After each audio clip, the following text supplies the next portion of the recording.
establishing this, but it's become an issue, and we wanted to demonstrate what they provide.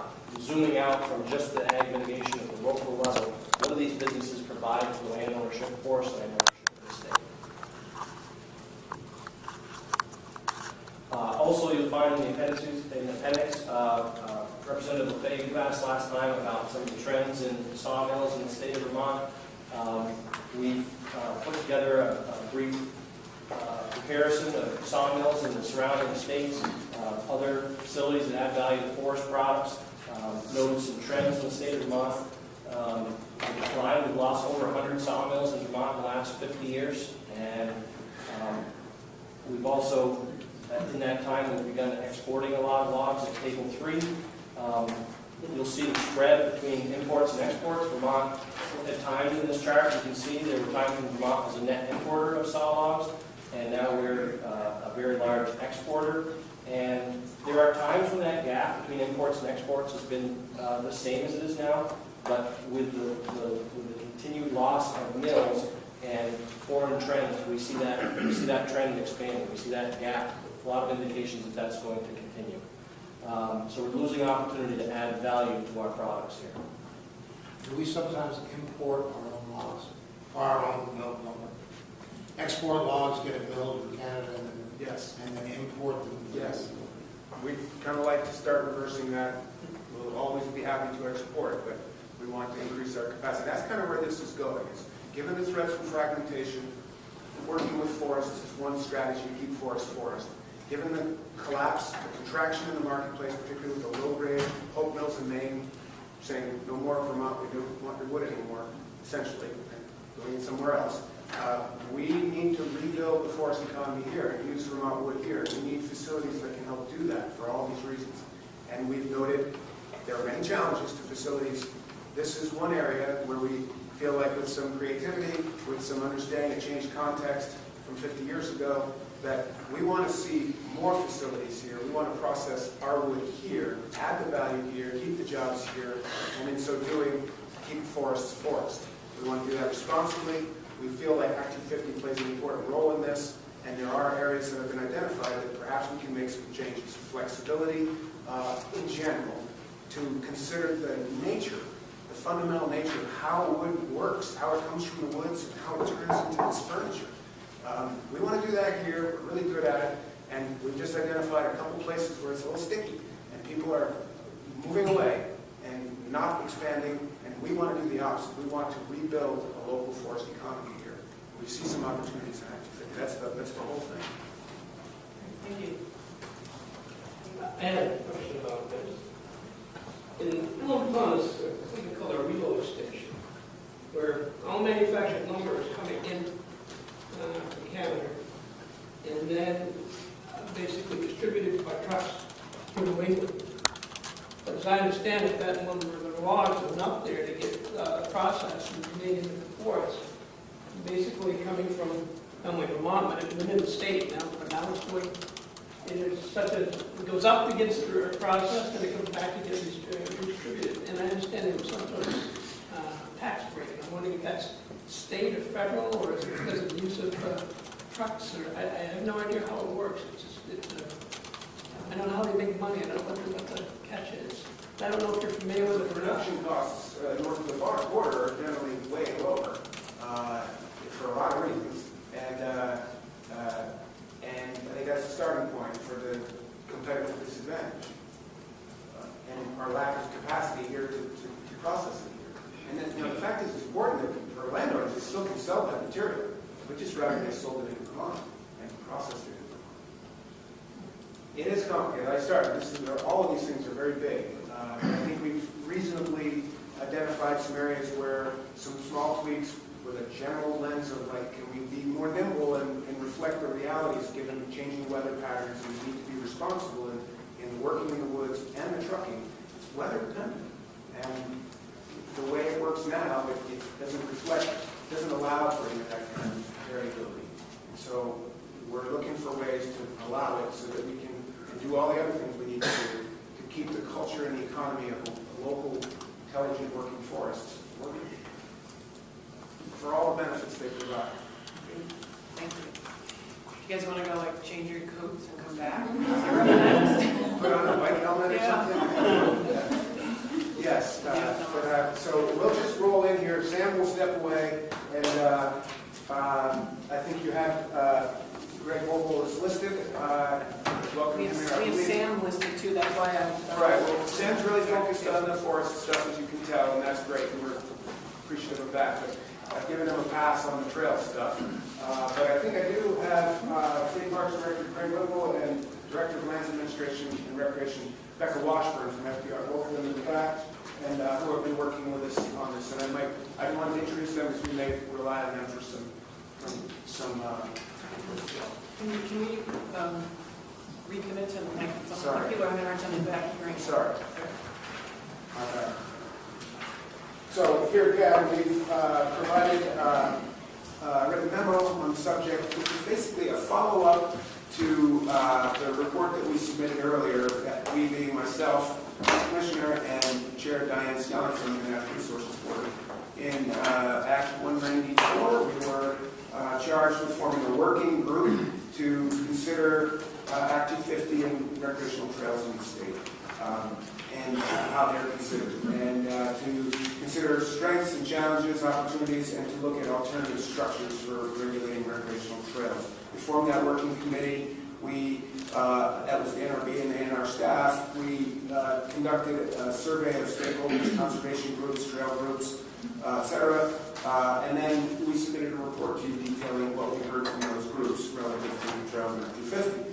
Subsequently, we just last week held a meeting, an in-person stakeholder engagement session that was, I think, very productive, where we heard from these parties who have, outside of that process, in parallel to it, been talking and working on some things. So what I tried to do in this memo here, what we put together is just kind of some background about the trails in Act 250, and then a little bit on what we, sort of our sense of the status, this community of affected parties that have been looking at this. And we offer this as kind of a follow-up to our October 1st report that we submitted to you. Basically, what we're indicating here, and which is reflecting what we're hearing from the community out there, is that there's fairly broad consensus and agreement on the need for clarification and/or confirmation of certain things within the current Act 250 structure for recreational trails. So things like defining public purpose, more clearly defining involved land, the actual definition of the trail, clarifications about the area of impact, removing continuity jurisdiction. These were all identified by a broad range of stakeholders and agreed to, and with the, if I speak for Greg, I think we heard from the NRB, they would agree that these are areas they think could be, that clarification would help. Then there was discussion of, again, broad consensus in a general way about maybe it's time for an alternative structure, regulatory structure, to ensure that we have world-class recreational trails for all their benefits in Vermont, but done in a way that's world-class and respecting environmental quality, because that's kind of what it's dependent on. That there's a way to do that outside of Act 250 potentially. And the groups were willing to share that what they agree on is that if there were such an alternative regulatory structure for trails, that certain things would have to be part of it. Standards for best practices for designing, building, maintaining, and using recreational trails. Adequate capacity and resources to staff and be professional about an alternative regulatory structure. That there would have to be a similar opportunity for public involvement. This wouldn't be to avoid public involvement, but we would need that. Important to the integrity of any given structure. Similarly, we heard that, as is the case now, we wouldn't want to lose the chance for municipal engagement, connection to town plans. And in general, what we heard over and over was that whatever alternative structure for regulation is should be in scale with the potential impact of the regulated activity. And as one stakeholder put it, you give an eloquent description of how you really don't need a chainsaw to split kindling, although it could be exciting, I suppose. So that's an overview. You have it before you. And I think the message here is that there's consensus that trails, recreational trails represent a lot in the state. And I carry on about it, but they're generally good, especially when they're, well, good. And well, we want to keep them that way. And there are, like any use in on the landscape, they have to be balanced with, there can be pressures, there can be attendant issues, say parking and human waste, and we want to get it all right. And people feel like there's this importance, that it's complicated and lacking in clarity in certain areas, there's room for improvement, and they want to keep working on it. I think that's the take home, and that I'm reflecting. And I think for me as commissioner, including recreation in my statutory purview, I'm proud of these folks, thrilled that they've kept at this and drilled into it, looking for a modern solution so we can have kind of our landscape and we can play on it too. Great. Any questions from the commission? I have a question. The Vermont Trails recently extended their trails now into East Haven and up into Victory. And I'm wondering if Act 250 becomes involved at that point when the trail becomes, something more than what it was, and if there is a procedure now that they have to go through in order to make these extensions, trail extensions. I know last time we talked about a trail that was over 10 miles long, or 8 miles long, I guess it was, and 10 feet wide. Once it exceeded those dimensions, it had to it needed an Act 250 permit. Is that correct? So the current jurisdictional trigger for trails that are within the Vermont Trail System is 10 acres of impact, and that typically works out to somewhere around, assuming a 10-foot wide corridor, somewhere between 7 and 8 miles. If there was a proposal to construct a trail in the Vermont Trail System that impacted 10 acres or more, that would trigger Act 250. I can't speak to this project that you identified correctly. I don't know the specifics about it. But the extension itself would basically, since it's an extension of the existing trail, it wouldn't be the extension that those miles would be added separately. It would be the entire trail. Is that correct?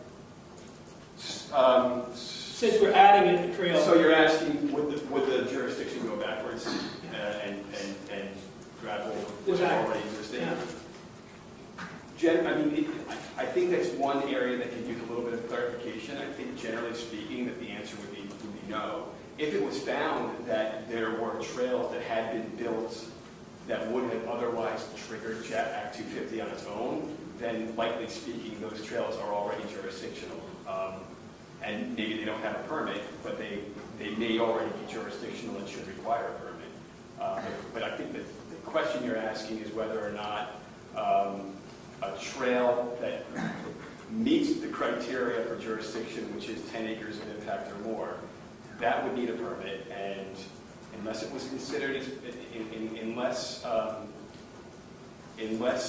it was considered as part of a plan, which is part of the definition of involved land that I think Commissioner Snyder was mentioning, might need a little clarification with respect to trails. If it was considered part of a plan that included more than 10 acres of impact at one time, then those trails would be jurisdictional. Yes. I agree with what Greg said, but just wondering if your question is, suppose there's a trail that, I was wondering if your question was that there's a trail network that didn't trigger Act 250. I told you reinstate it, and you need to do it. Well, what I'm wondering is whether you're, if I can just finish, because if there's a trail network that didn't trigger Act 250, but the addition put the whole trail network over 10 acres. Is that what you're asking, or are you asking about an addition that's 10 acres? Because the answer might be. Well, hypothetically speaking, let's say it's a mountain bike organization has trails set up, and yet the business now is so good that you have more and more people coming in, so now they want to expand the trail. So what I want to know is simply because they're expanding that trail, does that all of a sudden push them into Act 250 jurisdiction? And secondly, where does it start? Does it go backwards, as Greg was saying, or does it now just say, well, we haven't passed that trigger, or we haven't passed the 8 mile length with the width included? There's no need there's no need to get an Act 50 jurisdiction or a permit. And I'm just kind of wondering what triggers it actually. If the expansion was involved 10 acres of land, that expansion would by itself trigger Act 250. I'm actually not sure what the answer is if the expansion alone isn't 10 acres, but if you take the existing network, Yeah. that is 10 acres. And I think that's the sticky.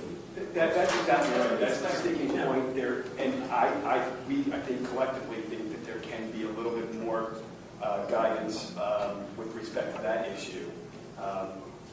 Does the entire trail system come into jurisdiction? I think the question is answered, but maybe not specifically, and in the definition of involved land, which says, is the project part of a larger undertaking? Is it part of the plan? So the question is then, we need to look at what does the plan consist of? What does the large undertaking consist of? And the answers, I don't think, are very clear, at least with respect to this question of trails, which does seem to be a little bit of a different animal than the rest of the types of developments that Act 250 regulates. I think, and I just say that I think that's kind of what people are, as a recurring theme, is that, well, for a lot of it, there's certain aspects of any trail building that certain criteria in Act 250 apply, and you want to get it right, and then there are many others that it just seems it's an awful lot for a trail in the woods that's really well done. I think, but Representative Lefebvre's question, I think, is just a great example of the kind of confusion and lack of clarity. If many people have these kinds of questions, and it's difficult. Experts are saying, well, it really depends. And Greg is saying, well, everyone's agreed that that's an example of an area where we could just do better by clarification. Thank you, David. That's one area that would need some clarification. And I have a question about that a little later on. I remember back when we were doing the shorelands bill, we asked for parts.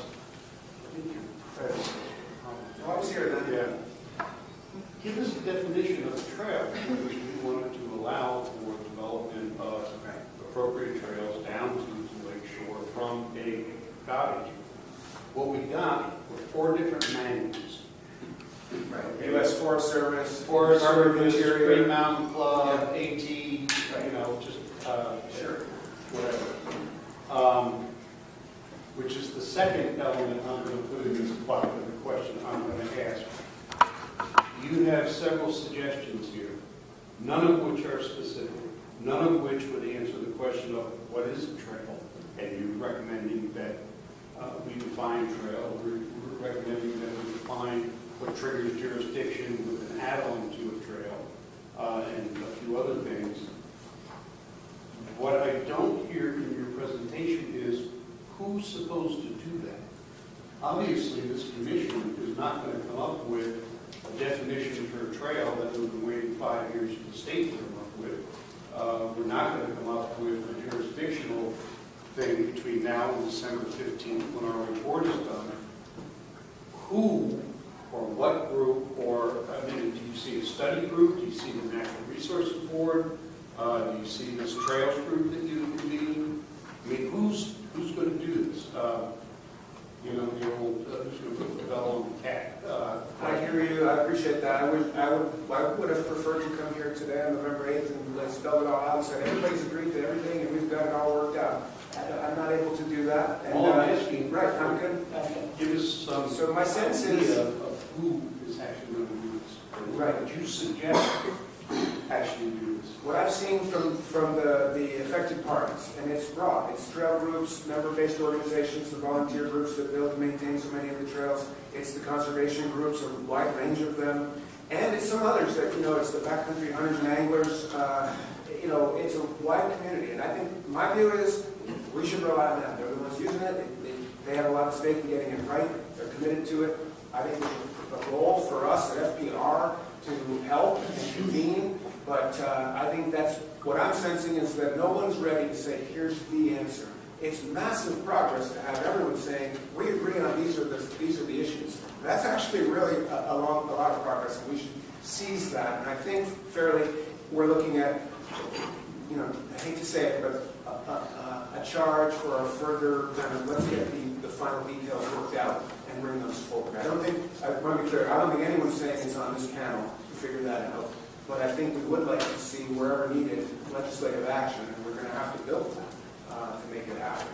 Make the appropriate changes. So at this point, what I'm hearing is we should be considering who should do this as the body and make that part of our report's recommendations. That's straightening out things like definition of the trail, jurisdictional trigger, etc. We hope the you're responsibility of, and fill in the name we choose. Which is, I mean, you're jumping past, is there an issue? So that's great. We know that you I decided. got it, there's an issue. So there's an issue. These are vague, and there should be some further work to suss this out, and these are the appropriate parties to do so. That's my take as commissioner, trying to listen and hear all this and trying to help move it forward, is that that's what I'm hearing, is this community of folks coming together, seeing the common ground, understanding what's at stake, and the opportunity, kind of a historic opportunity to tweak and adjust appropriately. Okay, so now I'm going to channel Bob Krebs. Do you have the capacity to be able to facilitate this effort with a product in a year's period of time?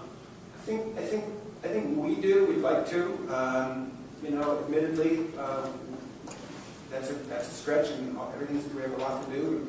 We're committed to doing it well. So, but I think that in that role of convening, and that yes, I think we can, and we'd like to, because I think it's necessary. With all assistance available from the NRB office. We need to do it together. Absolutely. Okay, I just, I appreciate the Krebs question. I really do. Because it's capacity that matters. Because we want the outcomes to be real. And you don't want to just set us up to just kind of fall flat. That's not helping anyone. Thank you. Great. What's that? Yeah, Thank you all very much. Right. Thank you. It's great. Next up is the Agency of Transportation.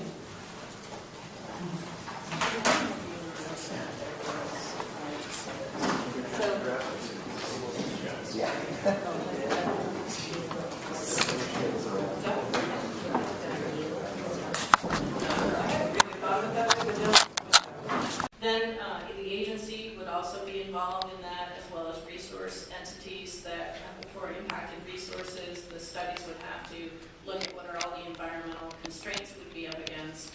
And then at the end, we'd come out with a preferred alternative, which would be what was the consensus in particular the municipality where the project is located in terms of the best solution amongst all the alternatives.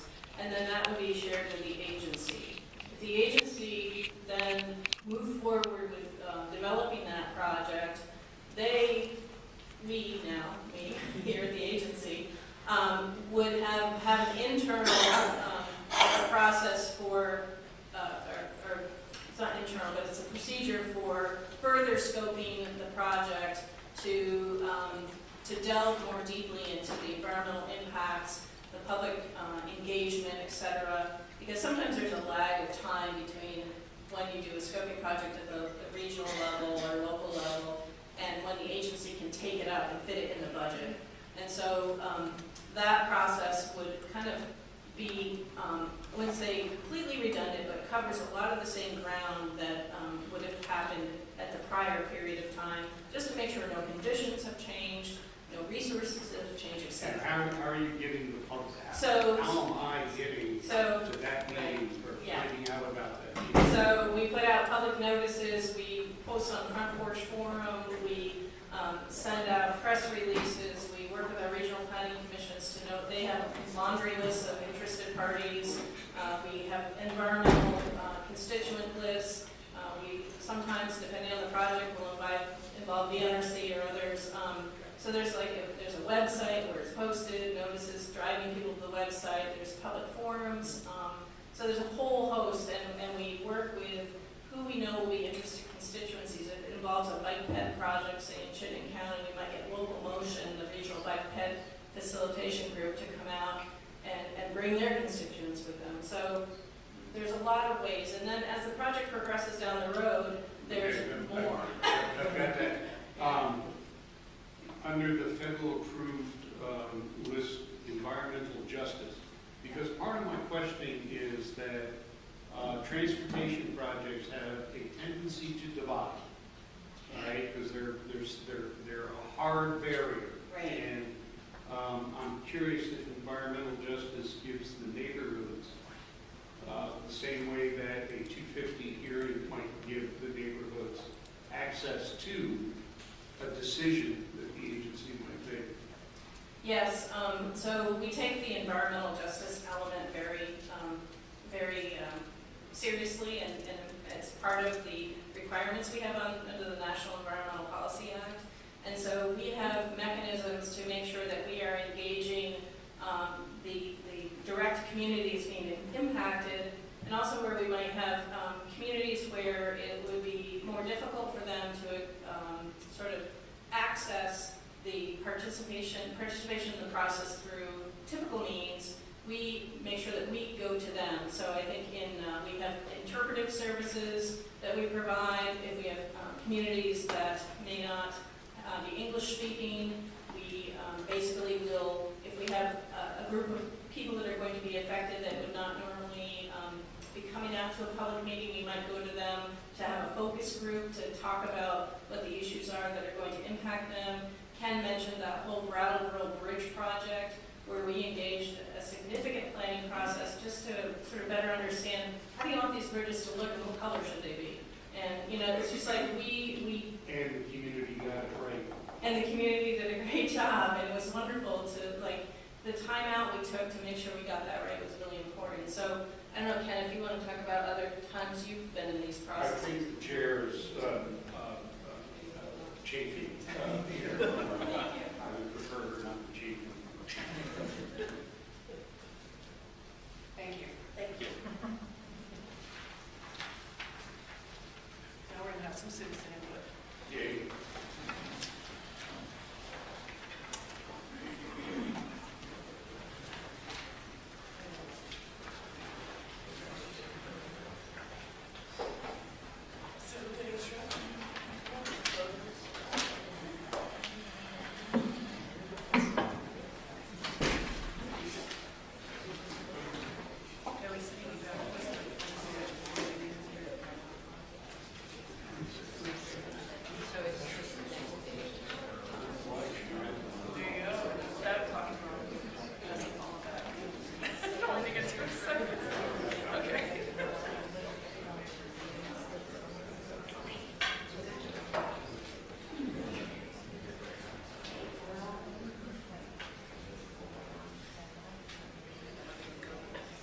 Please have a seat. She'll be Just take a little stretch break. I was doing this. Welcome.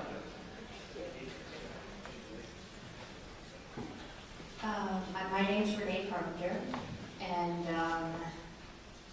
I am I guess I'm the official coordinator for a group which has become called Friends of Coburn Pond. And this is a picture of Coburn Pond. It's actually kind of hard to see with all the lights. Oh, that's great. You have printouts. Thank you so much to your staff. It's been amazing. So yeah, I just want to introduce you to the pond. This is the most recent picture I took. Self-explanatory.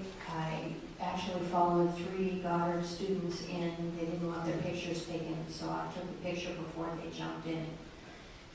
The pond is off of Coburn Road. It's between Coburn Road and Route 2 in East Montpelier.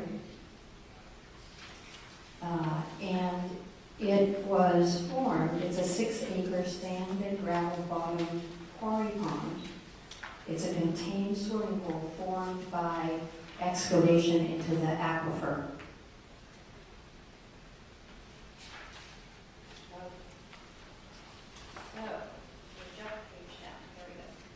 So that's a view to the north from last May. This is a wide look at the eastern shore. This is right below the Plainfield Cemetery. this is a view from that eastern slope, looking down on one of the, what we call the south beach of the pond, people picnicking. Here's families enjoying swimming at the south beach, just different angle. And this is what we call the Cove Beach, which we're just giving it names so we can identify. This is a picture that one of the neighbors took. This is really typical what Coburn Road looks like all summer long, even if it's not hugely sunny. Because it's a contained swimming hole, it retains the warmth from warmer days.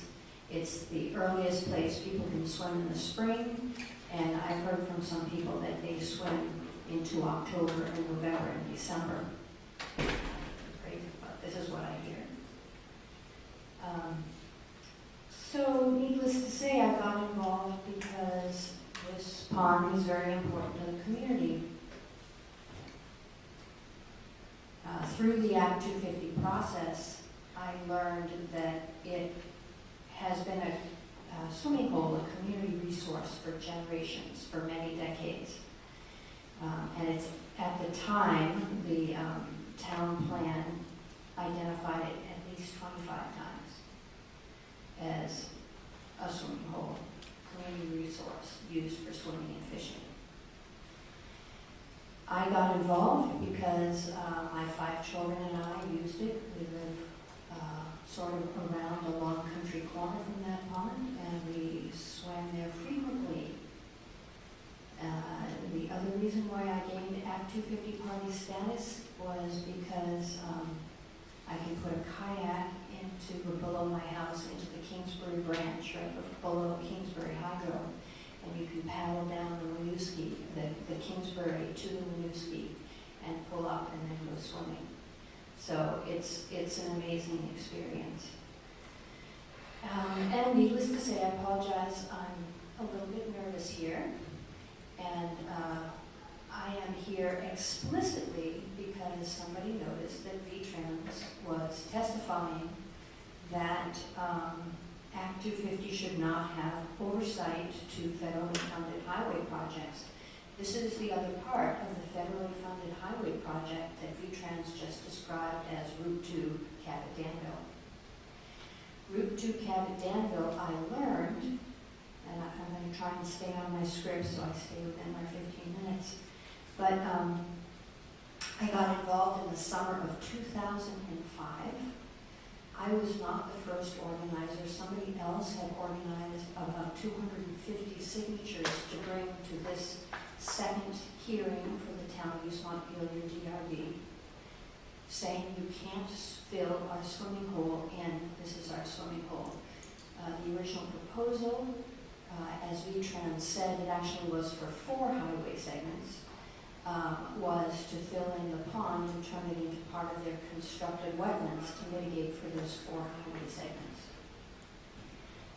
And I got involved because I was at the series, at the end of the, I think it was 3 hearings that I attended, the attorney advised the town that they couldn't go up against the Agency of Transportation because they relied on the Agency of Transportation for all their roads and culvert grants and et cetera and so forth. They did not say that exactly at that moment, but essentially that's what the advice to the town was, and so they were granted a permit from the town. And when I said, well, what can we do? And they said, get involved in Act 250. So I had a friend looking for me, and when that Act 250 hearing came up, I requested party status, went through the process, and gained party status. When I gained party status, and that was became public, a group of between 8 and 12 individuals approached me to work with me because they had been opposing the expansion of Highway Segment 1 all the way back to 1983. And so they were supporting me to learn about Act 250, hoping that they could oppose the expansion of Highway Segment 1, which goes across Molly's Falls Pond, which is also known as the Marshfield Reservoir, which is another favored recreation area for boating and fishing access, owned by Green Mountain Power. Molly's Falls Pond formed by another dam. If it wasn't for that initial core group, I would not have been successful. They really walked me through the Act 250 process. It was amazing.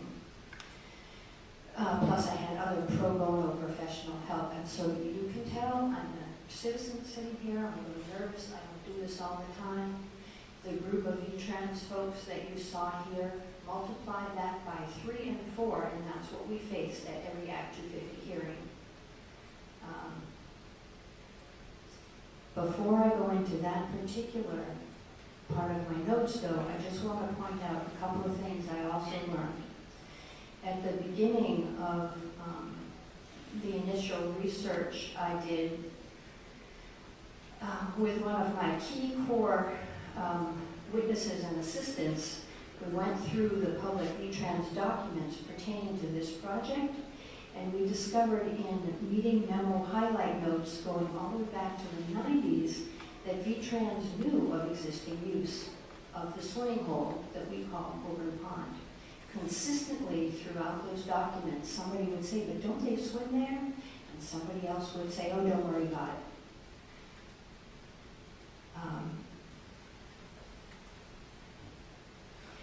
And again, I want to say that in the process I had to collect, in order to go through the Act 250 process, I had to collect affidavits from people to document when they started swimming or what their relationship was with this swimming hole. And they went back many decades, several generations, and people now who are older than we are still come back to Coburn Pond. They have moved away, they come back. It's really mentioned many times in the town plan. So what I want to say about the Act 250 process is it works. It's important. It is necessary, especially for state agency development projects, because they have, using taxpayer dollars, they have the power, the money, the experience to push through what they want. And what worked in Act 250, the 10 criteria, are very inclusive of a wide range of important resources and services. Act 250 takes a holistic, multifaceted approach to examining the project. These are things that the other permitting processes do not do. Act 250's process incorporates broad participation. Thank you, David Dean, for pointing this out. It's really important. The broad participation from a variety of community sectors, including municipal bodies, the East Montpelier Select Board and Planning Commission continually signed on to the work that we did and cheered us on along the way, although they did not have the capacity to do the legwork.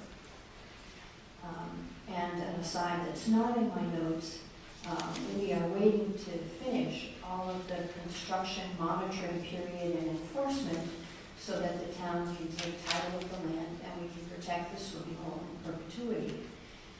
With Act 250, it would have been filled in and lost to the community forever. It's the only public swimming hole of its kind in the town.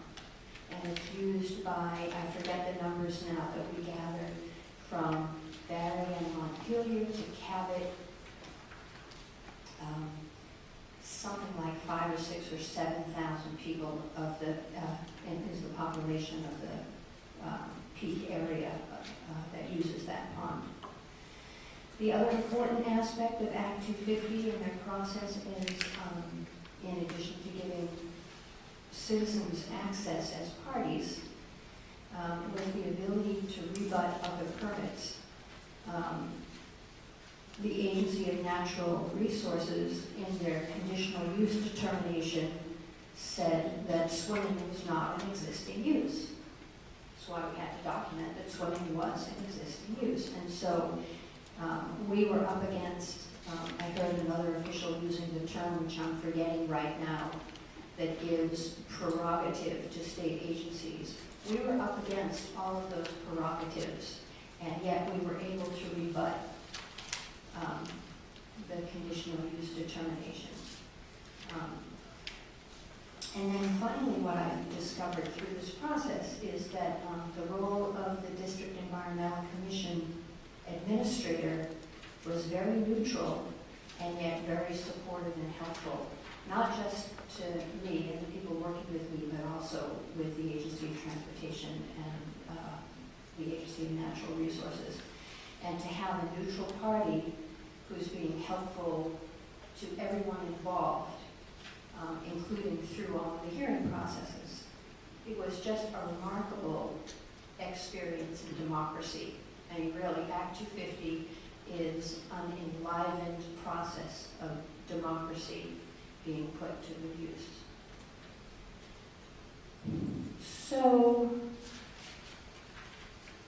when we hear the Agency of Transportation talk about their projects being in the public interest, and I agree with them, a lot of their projects are in the public interest, but Act 250 compels them to take into consideration all of the public and a wider span of interest than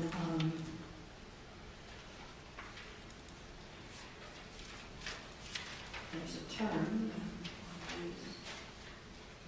Well, I'll come back again.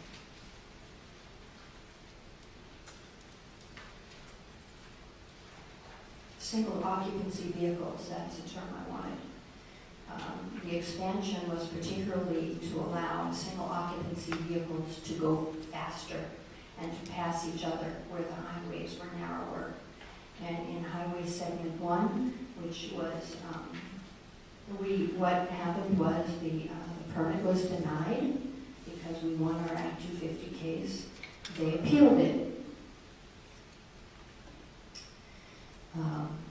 And through that, because the cost of a full appeals process was so expensive, the environmental court judge directed us to mediation. Through that mediation, because of the help of the NRC, who helped cover those mediation costs, and Attorney John Groveman supported us through the technicalities of the settlement we came up with, we were able to continue our project. I want to talk about the imbalance of power, money, and experience, and I want to reiterate that especially when state agencies are the developer, citizens face off on their own, unpaid, up against highly skilled professionals on salaries funded by taxpayer dollars. It's important that state agencies be held accountable and responsive to the public at large. Act 250 provides that forum that allows citizen voices to be heard. Act 250 facilitates responsive accountability to the public, and it is essential in highway projects. One of the concerns we're up against, is that absent supervision immediately before and during constructions, violations occurred in this project. Through enforcement action last summer, unpermitted, overtly prohibited glyphosate use in the constructed wetlands south of the swimming hole was stopped. So that was a good thing. It was not a good thing that it was used. That was a specific stipulation in the agreement. And without supervision during construction, this took place, and there were other violations that we are hoping will be enforced. What I'm asking today regarding the future of Act 250 is specific to V-Trans' request to minimize Act 250 oversight of some of their projects. And I hope I've highlighted and emphasized why it is especially important for Act 250 to retain that oversight, and especially when the state is the developer, because they do have a public responsibility, and they need help meeting that. I want to say, not on script, but I do appreciate what they said about some of the ways they are now reaching out to the public. I've had that experience living in East Montpelier after one difficult project where they didn't listen to what the community wanted, and a lot of businesses left the village because of it. They did learn from that, and now on the project, the East Montpelier Bridge, right in the village, which is almost ready to be functional, they really learned their lesson, reached out to the public, listened to the comment, and they did it in a way that cost more money, but protected the small businesses that came out in protest of their original plans.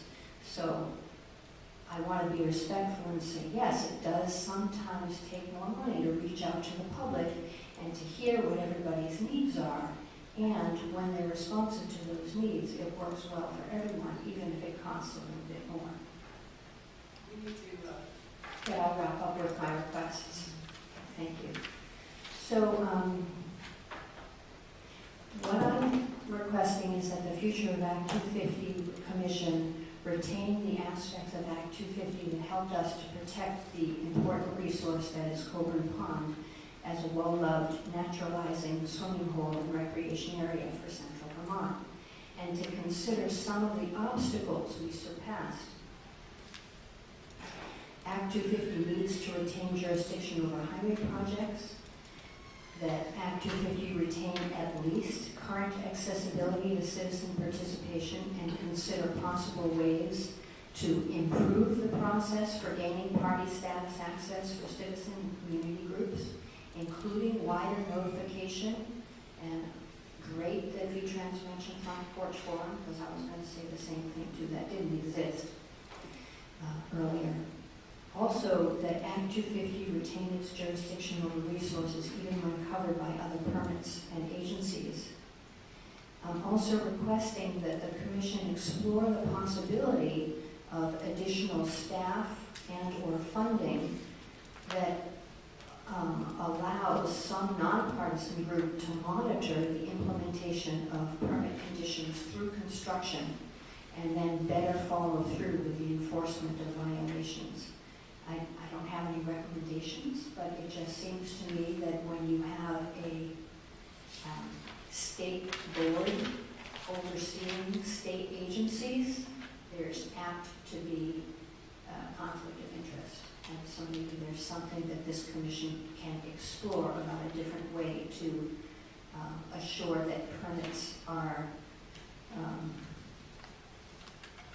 the conditions are followed during construction, and if violations occur, they are enforced. So, and finally, I want to request that the Commission consider from the broadest perspective of protecting natural resources in the face of global climate change.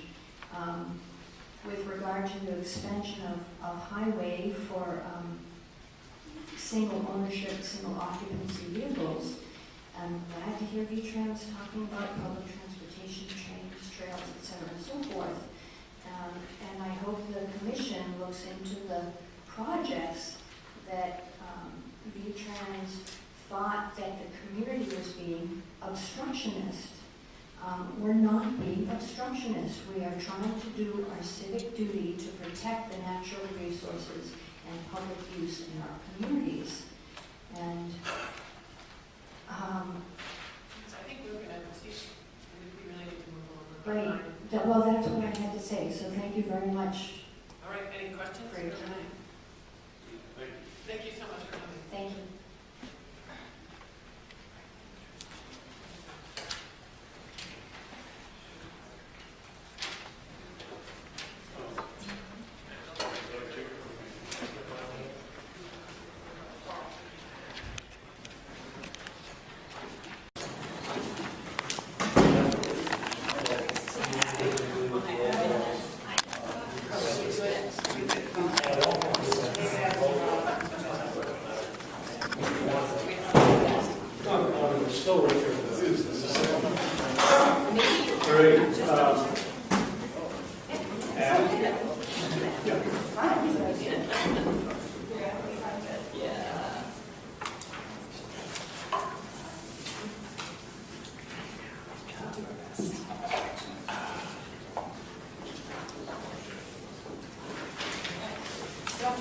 Good afternoon. So for the record, For the record. off we go. Yeah, Abby Willard, I'm the Ag Development Division Director at the Agency of Agriculture, and I'm joined by Ari Rockland Miller, who's our Act 250 coordinator with some criteria and the. What's the other name, please? Sorry. Sorry, Ari Rockland Miller. And then just to note that we have Brian Patch, who's the Deputy Director of the Water Quality Division for the agency, also in the room as well. So thank you for the opportunity to talk about our recommended changes towards Act 250 in support of accessory on-farm businesses, with the intent to really help farms diversify both their operations and their revenue streams, to increase their ability to market products and share on-farm experiences by welcoming the public to their farm.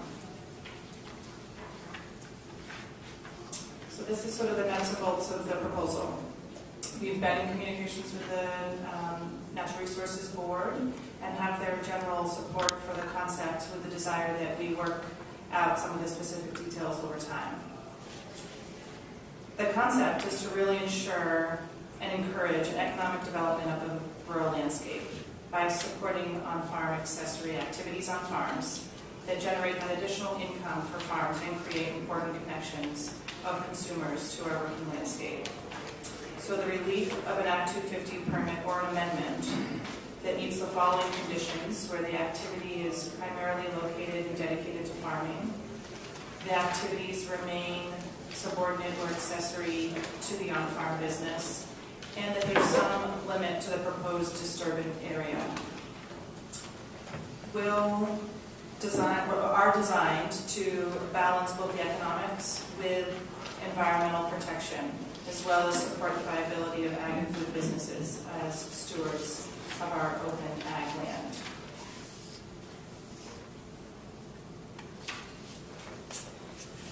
In the state of Vermont, agriculture manages over 1.2 million acres and has a statewide value to Vermont if we consider food export, recreation, tourism, and the ag economy of over $8 billion annually.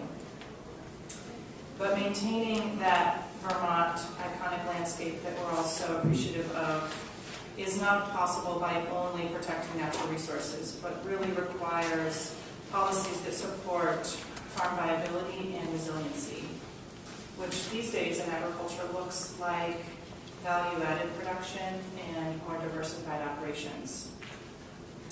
And what we know is when farms are viable, they stay in business. And they're able to maintain the stewardship of the natural resources that they work and protect. They also prevent the conversion of that land to other land uses or fragmentation of the landscape. This concept also fosters a regulatory certainty and consistency, since many of these accessory businesses or activities are already occurring on farms today. And that's really what Vermont is known for, and our food system sort of takes pride in, which is that you come to Vermont, you stay here, you eat and share authentic agricultural experiences while you're visiting. But currently, there are confusion at times as to when or if an Act 250 permit is necessary. The limits to this proposal acknowledge that we would not preclude or change the existing Agency of Natural Resources requirements or applicability of other regulatory programs and permits, but instead aim to eliminate redundancy. So the other permits and regulatory programs outlined in this slide would not be changed or reduced in their function as a result of this concept.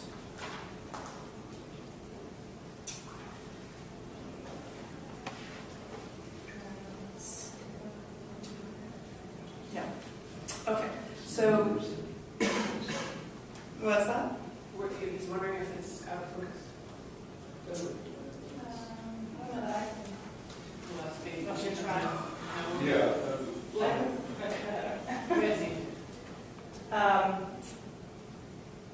What I want to acknowledge on this, is that helpful? Sure. What we want to acknowledge on this slide is that nearly half of Vermont principal farming operations in the state have additional off-farm income, and that we've seen that rate grow over the past 20 years. 36.6% of farmers are spending more than half their time, so greater than 200 days a year, working off the farm. And that may be for a combination of their on-farm income is inadequate, they have lifestyle requirements that they're hoping to maintain, oftentimes health insurance is a concern. So our objective would be to provide the financial and emotional support to these businesses so that they're able to focus on managing their farm and the land management responsibilities that they take on as well. And that's important both to our agency, to the state, as well as to the long-term stewardship of our natural resources. So we see farm businesses fail due to relationship challenges, burnout, a lack of adequate resources, and ability of time to commit to the business that they have ahead of them, and really the commitment to being able to make a go of it. And as we see this aging population, it brings to attention the vulnerability of those 1.2 million acres that the agricultural community is responsible for managing.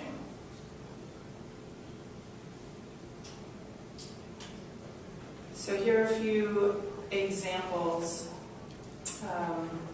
of on-farm activities. So value-added product processing and storage, online or on-farm markets, camps, workshops, events, classes, all with a direct farm connection, farm stays, tours, farm-based dinners that highlight farm-based products, and then recreational activities like sleigh and tractor rides. So many of these were outlined in Act 143, the on-farm accessory business, that passed last year at the municipal level, which created that new land use review category. And just important to acknowledge that all of these activities have a direct farm connection.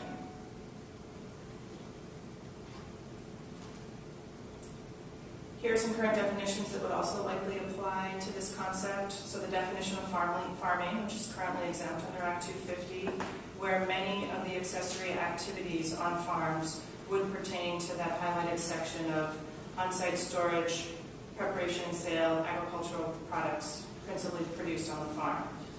Feels like a good fit. And the principally produced definition, which is codified in Act 250 rule as well, under Title 10, where farming is defined, could also be extended to include an on-farm accessory business definition as well. So always with the understanding that an accessory on-farm business would be first subordinate to a farming operation. And then this slide shows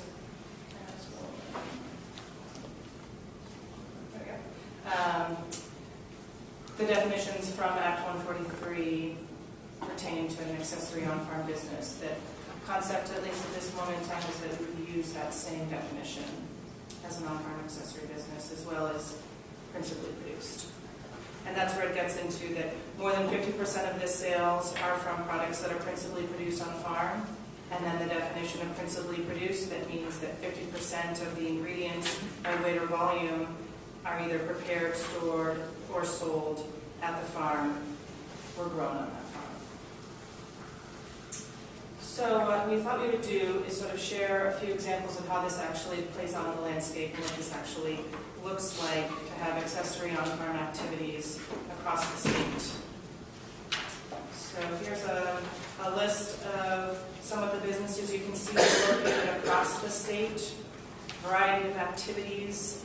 Some of these businesses have been engaged in these activities for quite a few years. Others are more recently embedded in the diversification of the farm operation, looking at viability and opportunities for more consumer engagement. There's lots of conversations these days in agriculture around where our food comes from and an opportunity to meet the producers and understand their production practices. So these are the values that have really driven consumer preference around food choices, as well as the strength of Vermont's food system. Can I just ask you a question? How Sure. many of these examples are actually required in Act 250 permit? That's a great question. So some of these, for example, Fat Sheep Farm has an Act 250 permit, I know off the top of my head, because I actually, as the Act 250 coordinator, reviewed impacts under criteria 9B. What's that? They have cabins. They have cabins, exactly, farm stays. But they also are actively farming.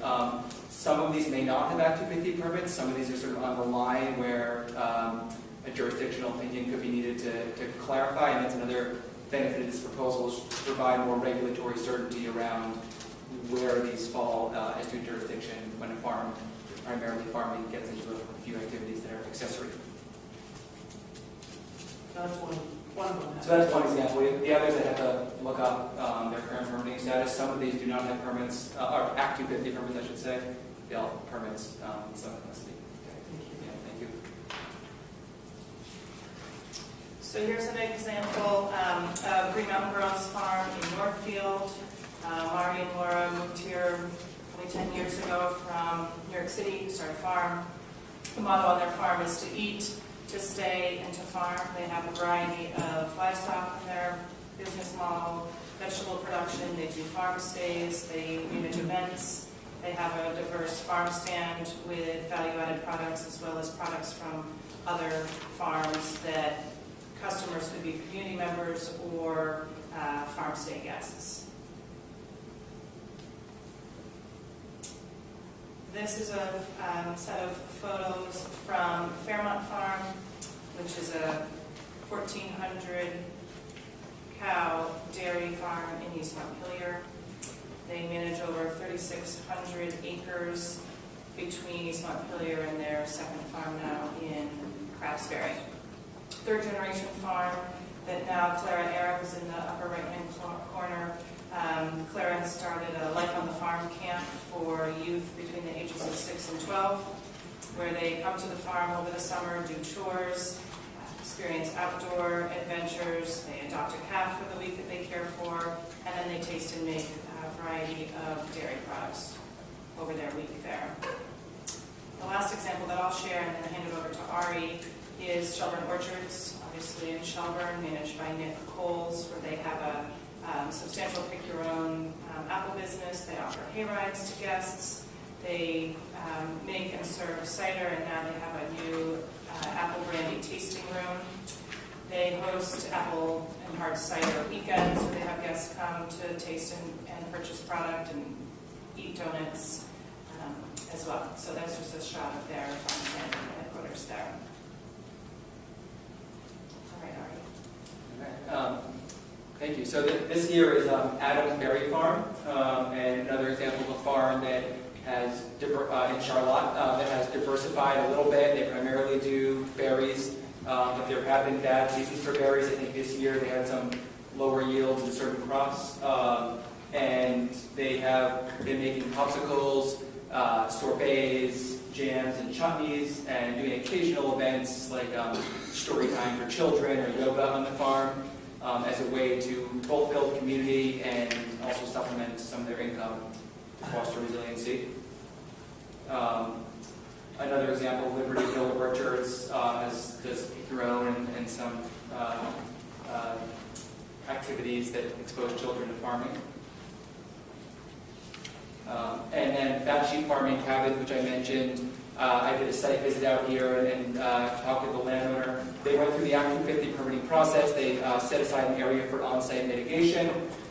They primarily are farming, but they do have some cabins, as you see there, where visitors can experience a day on the farm, help collect eggs in the morning, and be exposed to agriculture. Because of that, they triggered Act 250. When I spoke with the landowner, for what it's worth, he was very frustrated that he felt like he's trying to do good things, educate people, farm, and it created a lot of additional regulatory requirements.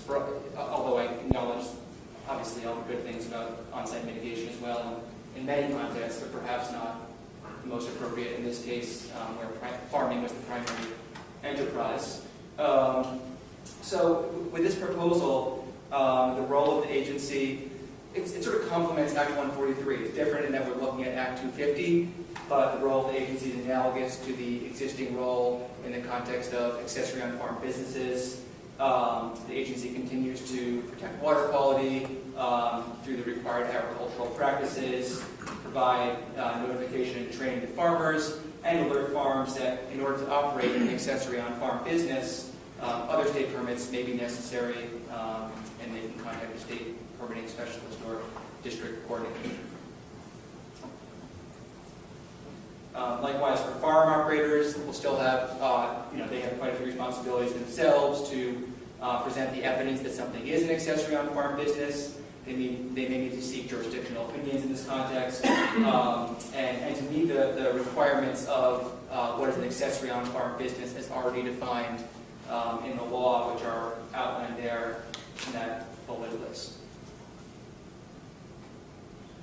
And of course, similar to Act 143 as well, if a farm is applying agricultural pesticides consistent with the EPA worker protection standard, they would need to post before posting to alert people to that.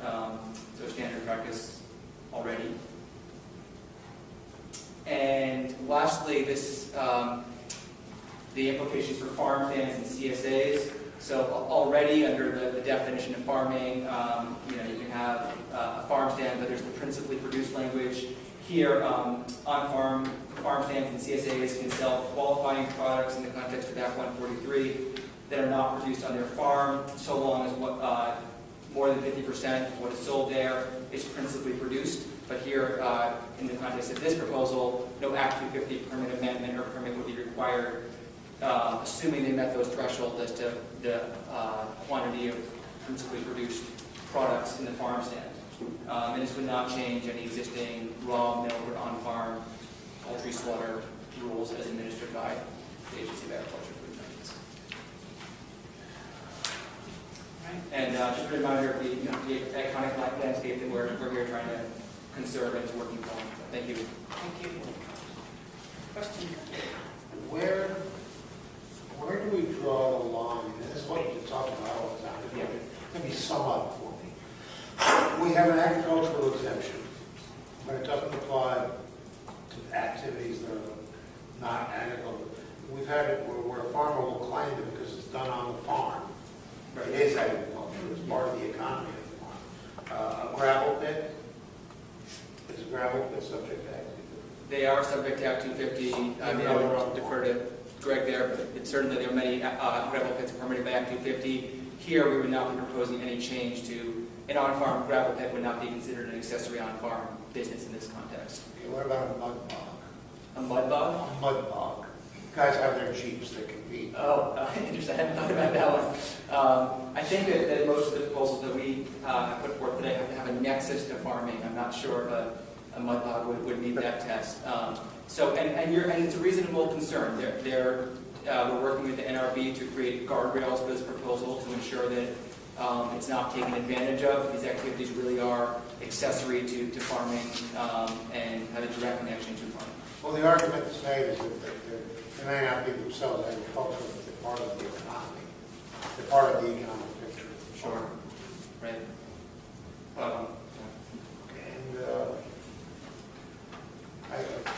Historically, as I said, the agricultural exemption was never based on merit. It was based on getting the votes in the legislature.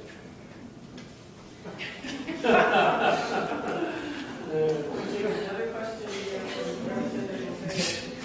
Are you happy with the way things are going now as far as accessories go, as far as Act 250? Are you getting what you need from it? Problem?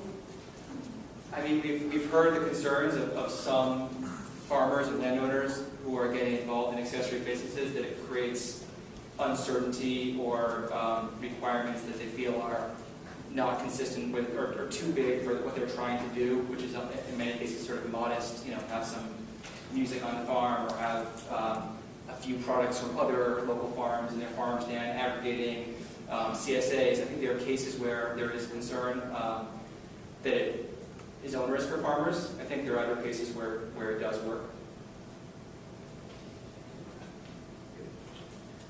It's not really a question.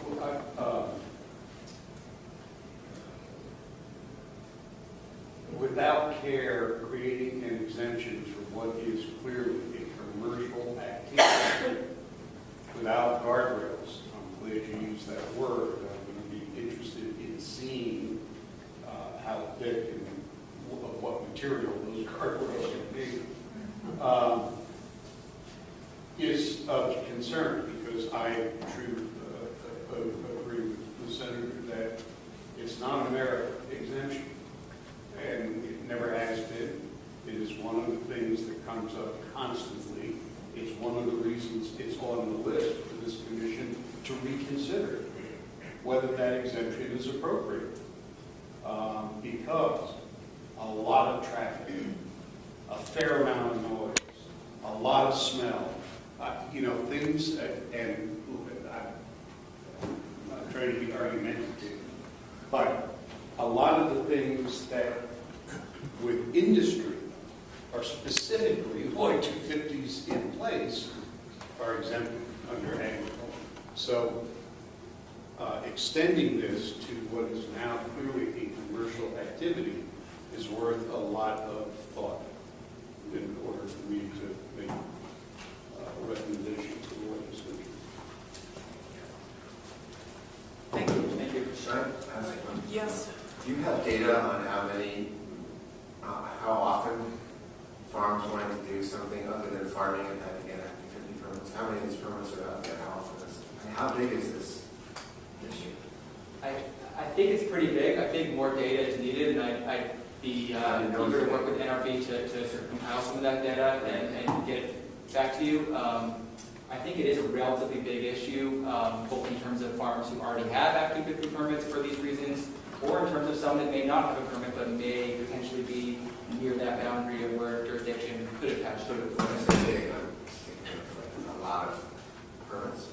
Right. So I think actually we have a potential advisor who can help us out here, Greg. Well, yeah, I don't have the numbers, unfortunately, but I think what Ari was just getting to is probably truthful. I think from what I have seen, it's more likely than not that the larger numbers are the farms that may currently be in need of some kind of permit because they may be operating a facility that's in contravention to Act 250. I don't know that there's a large number of farms that come into compliance voluntarily that actually seek affirmative findings for Act 250 projects. Maybe Ari knows more than I do, but I don't see that type of permit application too regularly. All right, in the interest of time, we need to wrap it up. Thanks for coming in. Thank you. Thank you. And Ellen, I'm not sure we're going to get to extensions. If you're stressed out about it, we may have to start the next meeting. I've been trying to get us ahead, but I'm not catching up. I'm happy to switch to if that's No, we are. guys. David's here today. Everyone.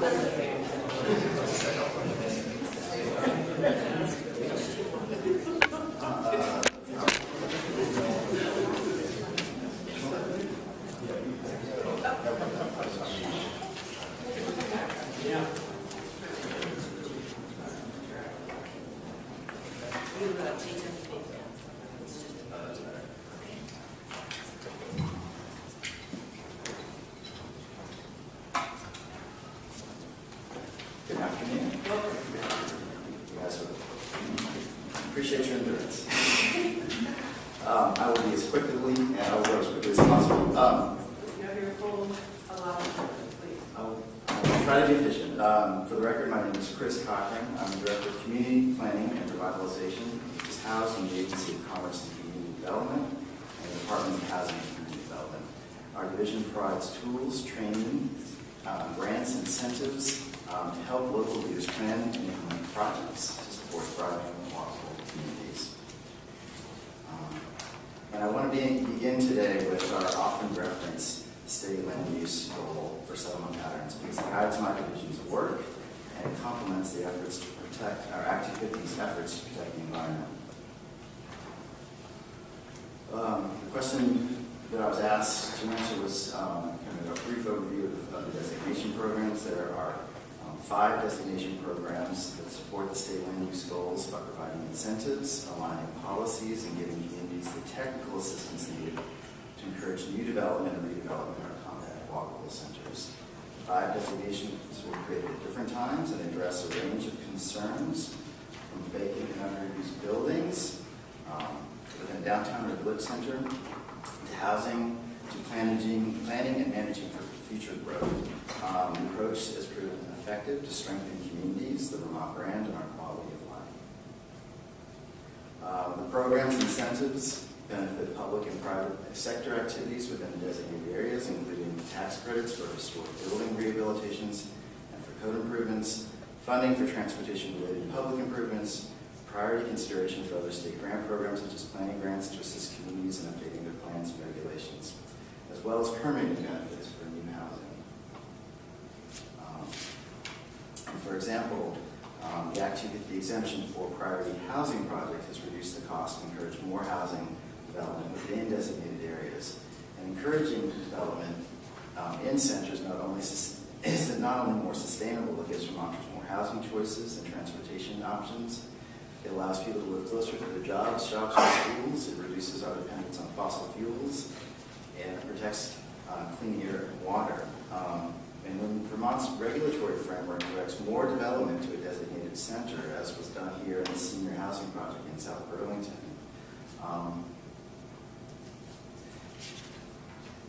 it provides a real alternative to greenfield development, taking the pressures off our farms and forests and offering the next generation of Vermonters the opportunity to embrace Vermont's environmental ethic and enjoy our high quality of life.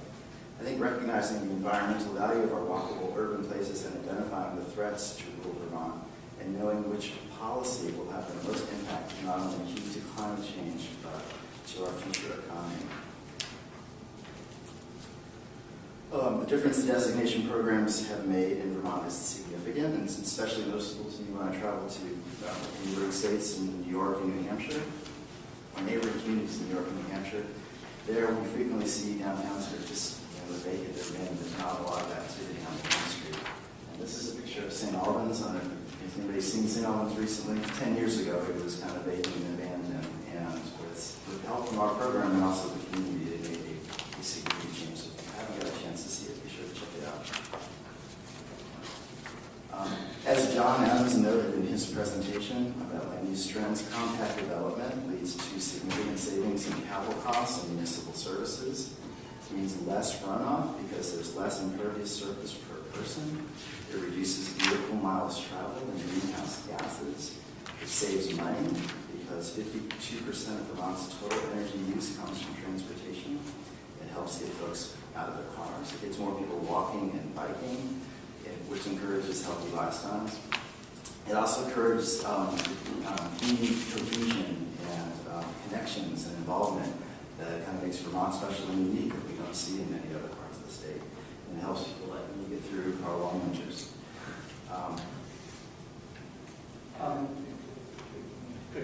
If I could, in an effort for a little efficiency, my line of questioning, all right, brought you to the agenda today, was I thought that using downtown village center, Newtown growth center, whatever, as a surrogate would have the same level of review in the 10 criteria as Act 250. I discovered last meeting that all of these years, that's not a well-founded assumption. What I am looking for is, okay, it has these benefits, and I'm not arguing that, all right? But the purpose of 250 is to review for impacts in these 10 criteria areas. Why would we give a blanket exemption for 250 review if none of the 250 criteria are reviewed in these other designations? That was the question. I understand the approach. You've presented this to our committee several times, and probably others here also. And so they're reviewed in a different way, I guess. There's not a one-for-one mapping of Act 250 criteria to local land use decisions. I guess the biggest difference is Act 250, as we all know, lacks the capability development plan that helps guide settlement patterns. The advantage that a municipality has when they approach development review is they have a plan and they have regulations to implement them. So when they review for impacts in these very discrete, small, human habitat areas, they are able to address the criteria in a different way. And I think if you want me to just speed to that section of the presentation, I'll cut to the chase. Yeah, thank you. No,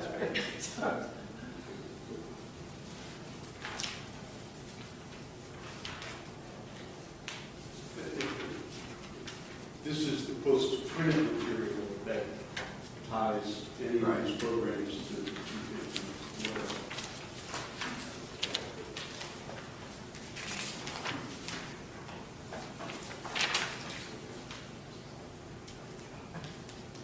So a lot has changed in the past 50 years since Act 250 was passed. Statewide mapping and our oversight of regional local planning, local development review, and the state designation programs are all far more sophisticated than they were many years ago. However, to our point, Act 250 is not able to recognize the advances that community, I don't know what slide I'm on this one. Act 250 is not able to recognize these advancements in local capacity and development review. So consequently, it treats development review in Burlington the same as it would in Berkshire. So it doesn't recognize the sophistication that those communities have. It treats them both the same.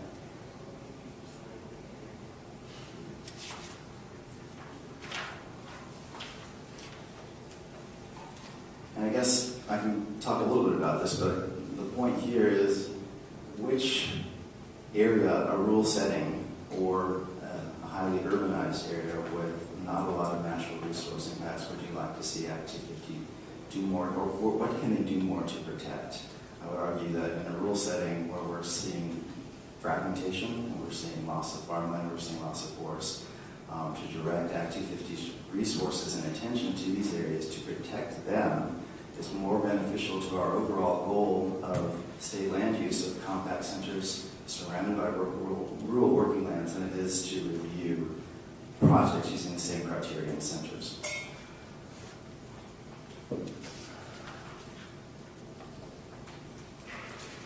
Well, I mean, just a quick answer to your question, river corridors. Right. Well, I mean, perfect.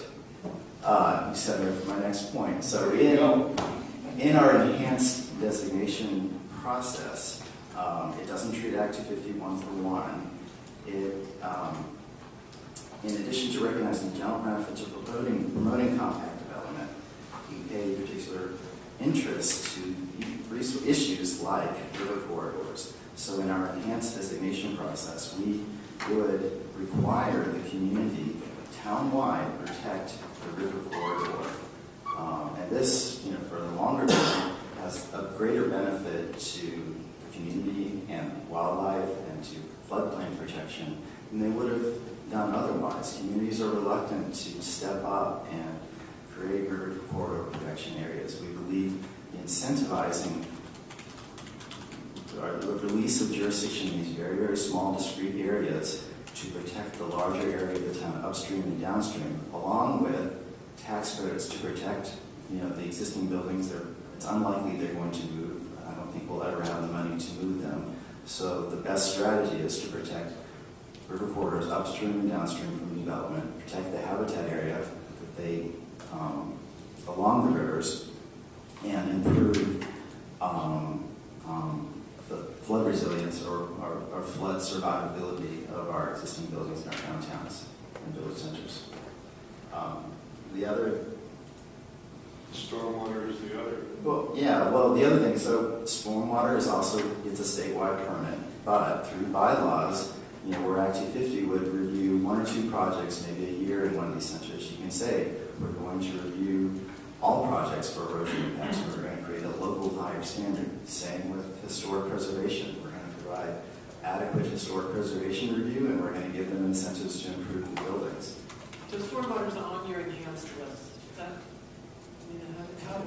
And there's currently a stormwater permit required by, none of this would, if enhanced designation moved forward, Stormwater permits would be still required for all projects. All of the NR permits that exist would be required for all projects. The only difference is Act 250 wouldn't be required. In many ways, we believe this is going to further advance and complement the work of Act 250 because there is a good, solid, robust review process in these communities. This will allow Act 250 to spend more time to protect the resources that everybody sees as threatened: our habitat, our farmlands, and our forest lands.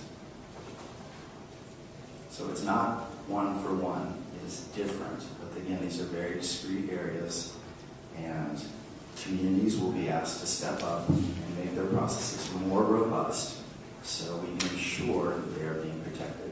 The natural resource values in these areas, if I didn't get a chance to show you enough, there's not a lot of headwaters, there's not a lot of mass production areas, there's not a lot of shorelands in these areas, so the potential...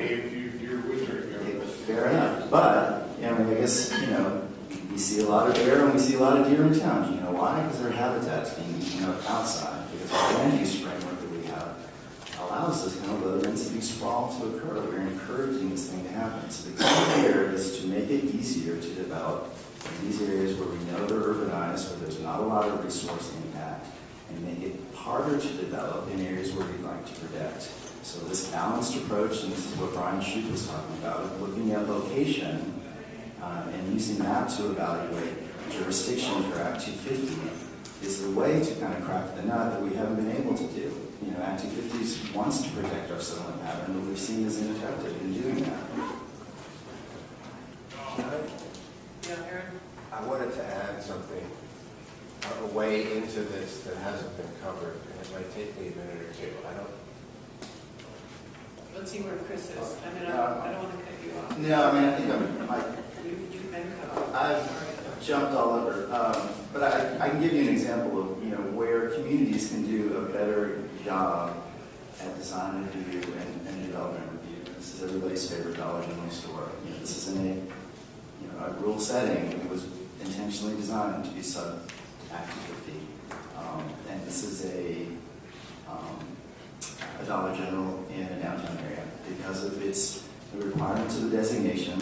They had to have good zoning, they had to have historic preservation standards. We got a better product in the end, and I guess communities can do a better job, and we need to recognize the lengths that they've and the strides that they've made over the years to do better land use and regulation.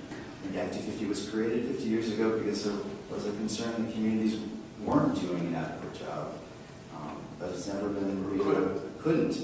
But what we were talking about here with enhanced designation is recognizing the communities that have the staff capacity and making sure that they have the bylaws to protect important natural resources within these areas, adopt river corridor protections to protect these areas that that risk, I guess, the future of Vermont and our economy. And by making these global changes, every project, every permit is going to be raised to a higher standard than they would have been with just Act 250 alone. So if you wanted to crack climate change, local jurisdiction, making sure every project is reviewed, is probably a better strategy than changing criteria, because the effect will be greater. Can you elaborate a little on the bank, as an example? What brought that dollar store into their downtown? Well, they can locate where, you can, development occurs where it's going to occur. For whatever reason, a business decision was made that, that was where they wanted to locate. But as a consequence of their siting decision, they had to do a better building, and then they had to do a better site design, and they had to have, a setback that respected the street design in that downtown area. There's other areas, in that East Barry example, there was no requirement. It was a minimal box building with a parking lot and a light in it.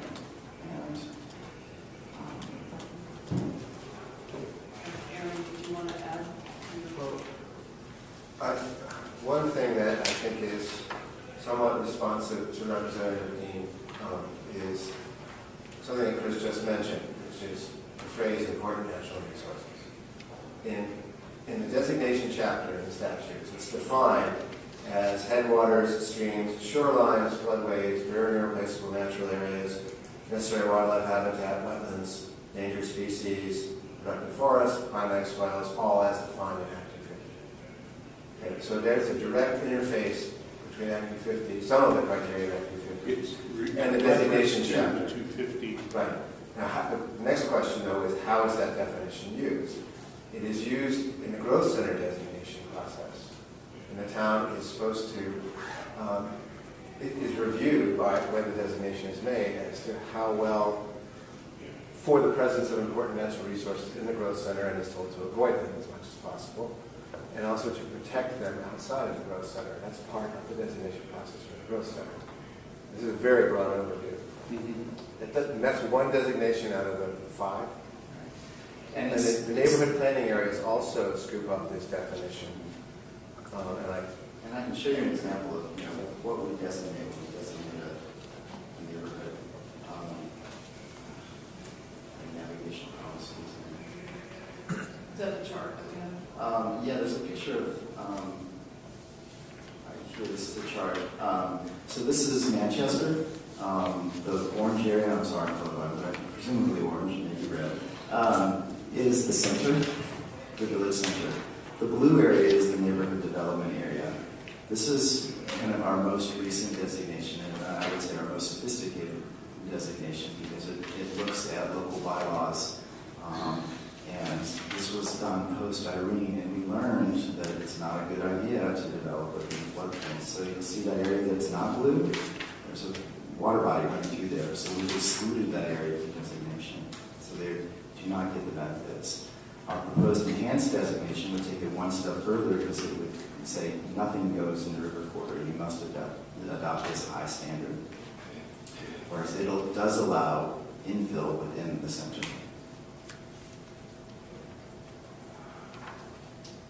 This is, well,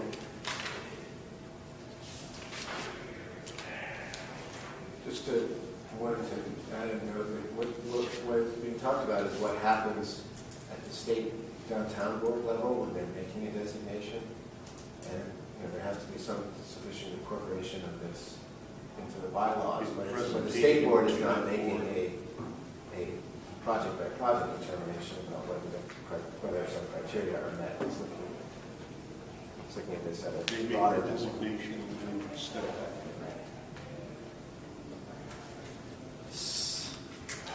And That's the presentation I asked for. It applies. I mean, a lot of things communities can do better than Act 250 because they can charge fees to improve the transportation network, to build the sidewalks that we want to see in our downtowns, to make sure there's electric vehicle charge stations. They are better equipped in many ways to kind of get the results that we say we want. And this is not saying that Act 250 is bad. We just believe that local communities have this capacity to do a good job regulating, and if Act 250 jurisdiction was released, it would make it work even better. Because these are very expensive places to develop in. For a lot of them, there's brownfields issues, there's competing facilities, there's infrastructure, there's a lot of things that make it more complicated and more expensive to develop. So in the advantage that we can give these areas, leveling the playing field in costs, but also in our regulatory framework. We need to make it easier to develop in these areas. We should make it harder to develop in other areas. And that is the way to get the land use outcome that we want. Senator. First, just some stipulations. I think we all agree that we want to encourage downtown development. We want development to be better downtown than out there in green spaces. I have an aversion to Act 250 exemptions as an incentive. Because I think the whole underlying idea is that Act 250 should not impede development. Just make sure if you're going to develop, you do it right. And but having said that, can you give assurances that all the Act 250 criteria are covered by various municipal procedures if they have the exemption. No, that's not the intent. I guess it is not a one-for-one, if exemption is granted, that every single of the 32 sub-criteria are going to be addressed. I guess the point is that these are areas that we've designated for growth, but the natural resource impacts are going to be low. Act 250 wants to protect the environment, so our natural resource concern in these areas are low. So therefore, it doesn't need to address all of the 32 sub-criteria because of the nature of where they're located. This is the point that Brian was making as well, that jurisdictions should consider facts and circumstances on the ground. If it's an important natural resource area, we want to look at that more closely. If this is an area that's highly developed and built out, the natural resources concerns are not as great. That said, our enhanced designation process is aimed at getting at the important things, river corridor and flood protections. That's a way to tackle climate change. It's focused on historic preservation and making sure our historic resources are protected. Things like water and wastewater, those are all existing permits that projects will still have to get. So they still have to go through a pretty rigorous A&R permit process. And what we're saying is the communities are doing a pretty good job. Between the existing A&R permits and what communities are doing, we feel we're satisfied that important natural resources will be protected in these areas. In another lifetime, I chaired the district department, and on the applications, you often saw that the answer to the question was NA. Why would we, if indeed, not applicable, if indeed it's in the nature of downtown concentrated development that certain environmental problems just aren't problems, that certain questions are irrelevant. Why would they not, so if they had to do Act 250, just answer NA? I guess the question is if we're filling an application that says not applicable, why are we filling out an application in the first place? Why does it go through a two-step process? If we can do it a different way. Act 250 is one way of doing it. There's also other ways of assuring that Vermont's environment is protected. The additional cost and risk of an Act 250 permit is often what makes developers reluctant to build in the center. They'll go sub-jurisdiction with their project and build somewhere else. So any advantage, that we can give them to encourage more development in centers is a long-term win for the environment. Well, I mean, there wouldn't be answering not applicable to everything. They'd be saying not to those things that are not applicable. Yeah. Well, I mean, we can go through a project if that would make some sense at a later date. But I guess we don't believe they need to. We believe in these areas because they're so discrete. I think you've seen the slide before. It's 1/400th of the total land area of the entire state. That by concentrating development in these areas, there is a bigger win for the environment. And by protecting these river corridors, there's a big win for people who don't live in harm's way. There's a big win for critters who use those areas to move. So I think the tendency is to want to do this one for one, and it is this getting the same outcome but in a different way. And we believe all the boxes are being reasonably checked, and the overall win for Vermont's environment and economy is worth the exchange. No, I guess I do go back to stormwater, because we have a lot of special permitting for stormwater, and we know that impervious surfaces are one of our biggest polluters, and so I wonder, have you talked about that, given that thought? Mine sewer overflows in a lot of these towns. So we did reach out to A&R months ago and said, what are the important issues? If we're going to look at increased standards in these areas, what really matters? And my climbing, river corridors are the most important. Patrick said stormwater targets would be reached under the existing thresholds that they have. These small, small sub-jurisdictional projects aren't going to add up and get them the pounds of phosphorus reduction that they want. So.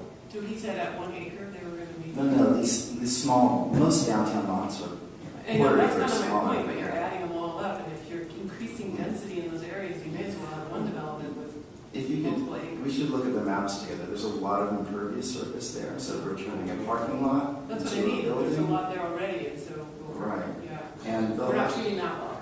well, they'll have to meet higher standards if they're subject to a stormwater permit. Right, but it's a 1 acre threshold for a stormwater permit. I guess, I just interject, I think we did talk to Stormwater Program about this, we can have a conversation with you all, but it's not clear that Act 250 is requiring treatment of those sub-jurisdictional properties, so it's not like that process is adding treatments that wouldn't just be part of what's being designed. And there's often municipal systems that impervious is flowing into, so there's MS4 permits that are covering entire municipalities, so I think there's a fair bit of redundancy in stormwater permitting that we can bring more information to you around. I think we have any comments on who would like to speak. Jerry, do you want to say something? Yeah, I'd like to address this issue because I think this is one of the 2 or 3 key issues that we're facing at this time.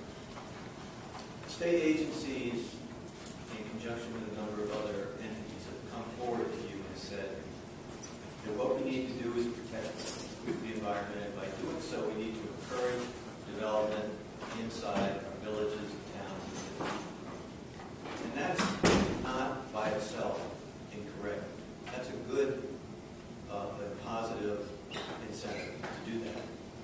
But if we're going to encourage development in our villages and towns and city centers, we need to understand that many of those villages and towns and cities don't have the ability to deal with the problems they would be facing if development increased substantially.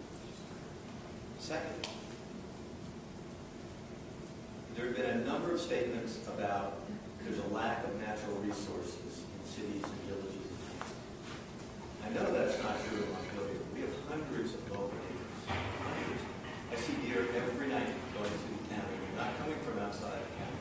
They're coming from deer yards in within a block of my house. We have major development going on down here that the city's been fighting. Act 250 should not review. There's going to be like a 400 parking lot garage, a new hotel, transit center, all built on what has been for decades brownfields. Agency, natural resources is fine. Agency of commerce is fine. It's in a flood area that has flooded horrendously. I own buildings down there. Municipalities will not restrict development across the country. They want development. They want development. So they're not going to review this. But there are areas outside of Montpelier that can't develop because of flood corridors. Because of when you develop, you're pushing the flood waters into other areas. This is going to be a major problem, and the city refuses to look at it. Act 250 has a role. I was looking at a statement by VNRC that came out in recognition of John Ewing, and Brian Shoup was quoted as saying, he understood, John Ewing, that you can't protect the natural environment.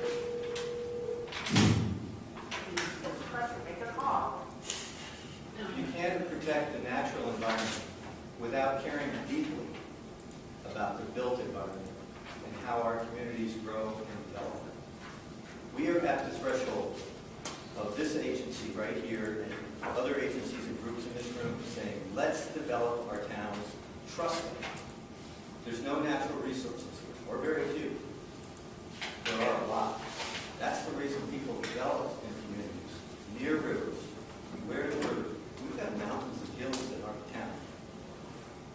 There are a number of natural resources here. But moreover, there are a lot of problems in the city to develop, and it needs state oversight. It needs state active oversight.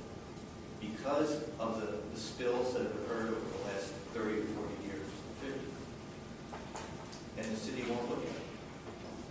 The city looked at this for years, and we asked them to study, and they said, we don't have to.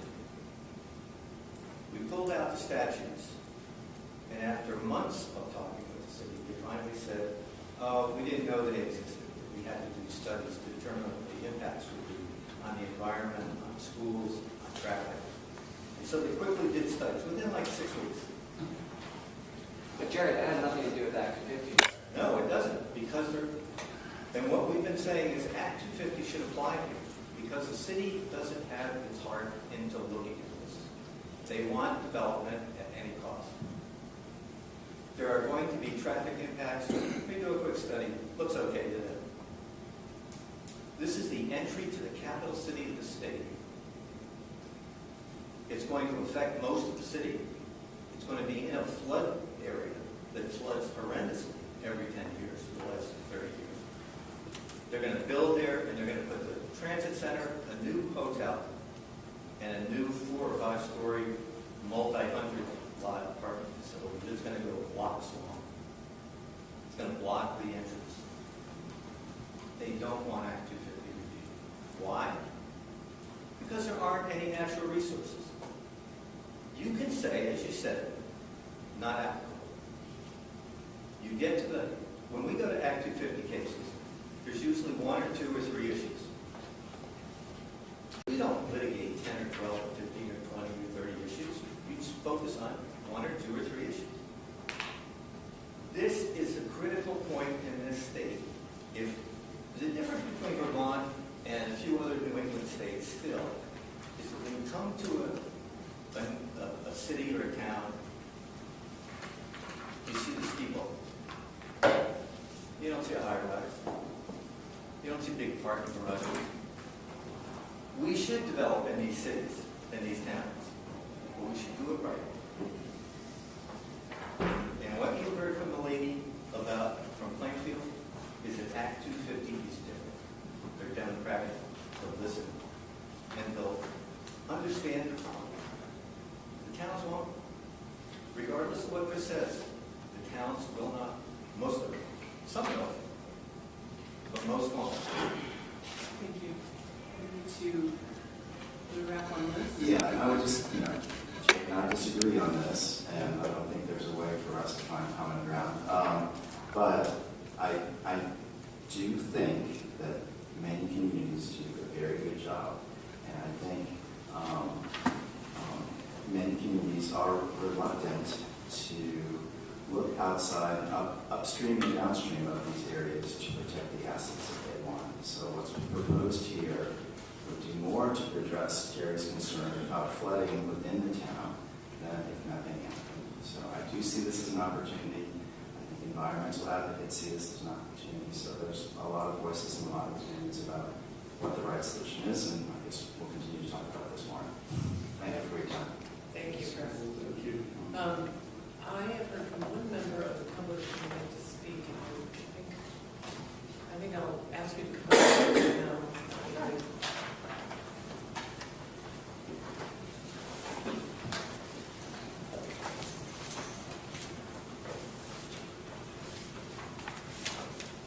Good afternoon. Thank you for the opportunity. I bet you think I'm here about agriculture, but I'm not. Except in one particular instance. In 1985, I'm sorry, for the record, Jackie Folsom, I live on Crooked Rivers Farm on the Route 2 section that was being discussed earlier today. Transportation. Yes, in transportation. So that's what I'm referencing, is the Act 250 piece of transportation. In 1985, we bought our 100-acre farm, and the next year we received a letter from the then Department of Transportation that they were coming along to redo Route 2 and taking 20 acres, which was all prime ag land, right off the front of our farmyard. And we were pretty surprised. We were just, dumb little farmers moving up from Ohio trying to make a living here. And we went to the hearing that the Department of Transportation was holding over in Cabot. It was in the middle of the day. Most of my neighbors were there. And the first thing that the woman got up and said was, "We have looked at this section of Route 2 and determined that there are no businesses that will be affected. Welcome to Vermont." That started me in, as you know me today, because we thought, wow, we're going to be put right out of business immediately. So in 1985, we started attending the hearings. And Representative Dean, you are right on. The fact that the people needed to be heard. What happened to us was we started milking at 3 in the afternoon. Most of the meetings that the Department of Transportation held began around 2 o'clock and ended about 4, and they were all in Montpelier. I think maybe there were 3 over the course of, you count them, 1985 until we finished. 3 hearings that were in the town of Cabot. We had a lot of elderly people on our section of the road. We have since had, since all this started, Goodrich's Maple Products has built a huge store right next to us, so now there are 2 businesses. We, by my recollection, we went through 3 or 4 Act 250 commissions from 1985. There wasn't just one. There were at least 3, if not 4. We were for this project. We wanted to get it done. We did not want to lose 20 acres. And the problem for us was at the last hearing where you heard Ms. Carpenter talk about, I had to kind of scratch my head if we were both at the same hearing, because she was very happy at the way it turned out. We were not. Maybe that's how it turned out to be a good hearing. But my suggestions for the commission are not to exempt the Agency of Transportation from having to go through Act 250 permits, because they didn't listen, because the hearings were hard to get to, because if you'd like to come out and see what I'm living with as the project started this year, it has not been pleasant. I don't think that they should be exempted from anything, because there were a lot of times that when I went to the hearings in the afternoon in Montpelier, it was me and 17 lawyers. And so you quickly learn either not to go or you learn to speak up. Well, and that's what happened. That's about a fair fight. Thank you, sir. I appreciate that. I do believe that I heard earlier someone said there should be more training for the district commissioners. I think that is very true. The last hearing that we went to, we felt, the landowners felt that they were, there was very much bias against us even participating. You heard the previous witness about that hearing talk about having backup and pro bono lawyers. We had ourselves. That party status given to that group really made it hard for the landowners to even talk about our concerns or our worries, because the focus ended up on that pond that they were arguing about. And over the years, to try to get this project moved along, I actually volunteered to sit on the Transportation Advisory Committee in Washington County. Our project was consistently voted down to the bottom as something that was necessary because they didn't feel the traffic count was there. Route 2 is the main east-west corridor across this section, but we were always told it wasn't important enough. So I would just like to say that I would really hope that you would consider not exempting the Agency of Agriculture from oversight of Act 250, regardless of where the funding comes from. I'm sorry, what did I say? Agriculture. You can tell I'm programmed, and it's very late, I apologize. Transportation, I'll do agriculture some other time. You know, one of the only reasons, there was quite a lag time between the last Act 250 hearing and when this project started, and mostly it began, as I understand, because it was shovel-ready, but there was no money until a couple of years ago when the federal government started pouring money into the state. So we waited a long time. We're still going through it. We can talk about how the process worked with the Agency of Transportation and our particular piece at another time. But I'd really like to say that public input is important. The meetings need to be held where the people can get to. The meetings need to be held where the people can have the time to attend. And I really appreciate the fact that they're using all this new technology that admittedly wasn't available in 1985. But if the meetings are in Montpelier at times that working people can't attend, you're not going to get the input. Thank you very much. I appreciate it. Thank you. All right, any other comments from the public?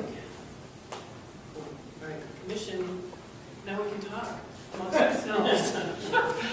What I would like to ask the commission to do is to read the report that Aaron has drafted and send me suggestions for what you would like to prioritize for our next meeting. Those are our tasks that we want to start to dive into. Are we still on for next week? Yes. In terms of the format, he's got this discussion and decision. I forget what it is. Discussion and recommendation. Discussion and recommendation. And I think those are the questions that should become the agenda for these meetings. Yes. And that we work through as many as we can, as quickly as we can. Right. And if we need more backup, more information, whatever, if we start doing that, we should be able to reach out to our advisors or whatever. That was my question, though. Do you want to just go through in order of appearance, or do you have particular things you want to say? No, my thought was order of appearance. I mean, he's created a template for us for discussion. There are 3, I think, maybe 4 issues, not done yet, but may be done by the next meeting. And when I say done, I just mean facts and background. Yeah, right, the background. Conclusions. Yeah. Take your call, you have. And if you want to, I wrote discussion and recommendation because I assume there'll be some, not just, okay, this is what we recommend, but why. Right. Discussion. Hopefully those sections don't have to be within the law. It's already 45 pages. Exactly. Keep it a discussion. I know, just see if you have. I'm Now that's what's on the table, we'll go through order unless I hear something. I'm concerned about exemptions, proposed new ones and the the old ones, and the idea of exemptions as an incentive. But on the other hand, it's interesting, after all we've done, if you look at it, most, but on the other hand, it's interesting, after all we've done,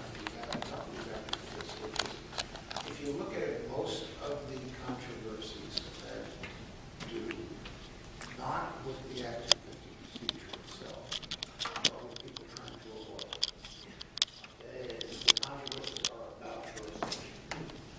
And also the idea of the exemptions, or that somehow going through the Act 250 process is odious. I would like us to look at the question, and it's interesting this late that we really haven't done, which is, are there aspects of the process that are needlessly expensive, needlessly time? Can we make this easier for the applicants without backing off on environmental protection? And I got to tell you, that going back 30 years, people would say,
sawmills and logging, but we're also now looking at trails as well.